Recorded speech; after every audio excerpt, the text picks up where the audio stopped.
আমরা একটি কমপ্লেন পেয়েছিলাম যে এখানে একটি সরকারি দেয়াল ছিল পুরনো, তো সেটি পড়ে গেছে এবং এখানে উইদাউট পারমিশন মাটি ভরাটের কাজ চলছিল। তো সেটাই দেখার জন্য আজকে আমরা এসেছি।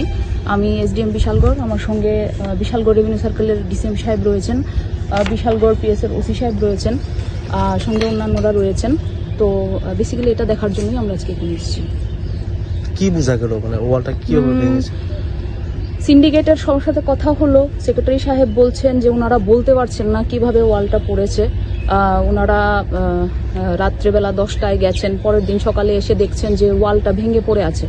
তো তাদের কারোরই কোনো ধারণা নেই কিভাবে ওয়ালটা পড়েছে। তো আপাতত এটা এই নিরিখে আমরা একটা ইনকোয়ারি অবশ্যই করাবো। তো আমাদের কাছে একটা অভিযোগ ছিল, মানে মাটি ভরাটের জন্য জেসিবি দিয়ে ওয়ালটা মানে সরকারি সম্পত্তি ভাঙা হয়েছে, এরকম কোনো সত্যতা পাওয়া গেছে? আপাতত এখানে জিজ্ঞাসাবাদ করে যা জানতে পারলাম, তারা কেউই কিছুই বলতে পারছে না জেসিবি দিয়ে হয়েছে না কিভাবে হয়েছে, তারা কিছুই জানে না এখানের লোকেরা। কতদিন আগে হয়েছে এটা? ওনাদের বক্তব্য, ওনারা 4 তারিখ রাত্রিবেলা এখান থেকে 10টায় গেছেন, তখন ঠিকঠাক ছিল, কিন্তু পরের দিন সকালবেলা যখন এসছেন তখন দেখেন যে ওয়ালটা পড়ে আছে। তখন তাদের কি রেসপন্সিবিলিটি ছিল না এরকম একটা? হ্যাঁ, আমরা সেটাই জিজ্ঞেস করছিলাম যে এটা কেন জানানো হলো না অ্যাডমিনিস্ট্রেশনকে বা পুলিশকে, কিন্তু ওনারা জানাননি। আপনাদের পেছনে একটা মানে মাটি ভরাট করা হয়েছে, সেই জমিটার কি পারমিশন নেওয়া হয়েছিল? কিছু পারমিশন ছিল না।